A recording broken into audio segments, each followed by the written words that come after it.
Recently, I made a video where I outline who the brothers of Jesus are and why they cannot be the children of Mother Mary.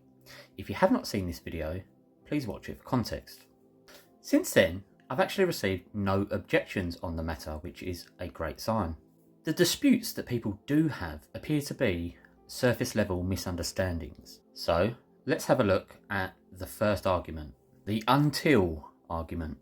In Matthew 1:24 it states, "When Joseph woke from his sleep, he did as the angel of the Lord commanded him. He took his wife, but knew her not until she had given birth to a son."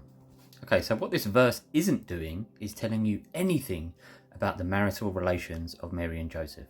What it is doing is making it clear to the reader that the prophecy of Isaiah is fulfilled because it is conditional from the Annunciation to the birth. That's all it is. And to prove so, I will give you several examples in the Bible of this term being used in the same manner.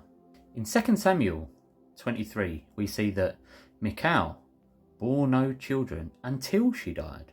This does not imply that she had children afterwards. And in 1 Corinthians 15:25, it states that Christ must reign until he has put all his enemies under his feet. That doesn't mean that he stops reigning. So in context, you're looking for something that isn't there. I think it's also important to understand Jewish marital customs because there's a first and second stage. What we read as betrothal, we might understand as an engagement, but in Jewish antiquity, this wasn't so. In fact, it was a contract and he was legally married. This is called the Kedushin. So they weren't engaged, they were already married. This is evident because Joseph wouldn't have wanted a divorce quietly if they weren't married. The second part of the wedding is called the Kuppah, and this means that the husband goes and sets a place for them to live. This is why in John 14, Jesus says that in his Father's house there are many rooms, and he has set a place for us, because we're the bride of Christ. Now, considering they're already married, isn't Mary's reaction very strange? Her reaction to Gabriel is shocked because she does not know a man, but they're married already. Now, in Numbers 30, we actually do see that women took vows of virginity. Men did marry them and they had to be honoured.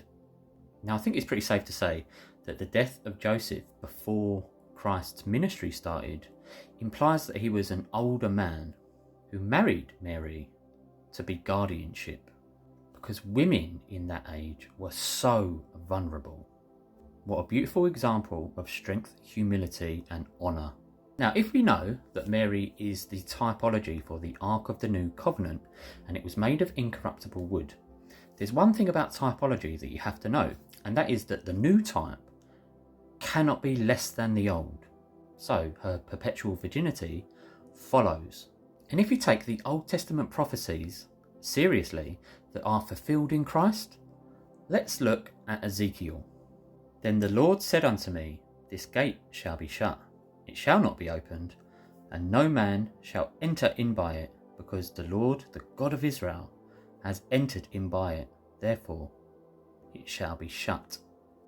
Biblically, her perpetual virginity actually makes the purity of Christ make much more sense. And if you think God can't make someone sinless, he already did with Adam and Eve.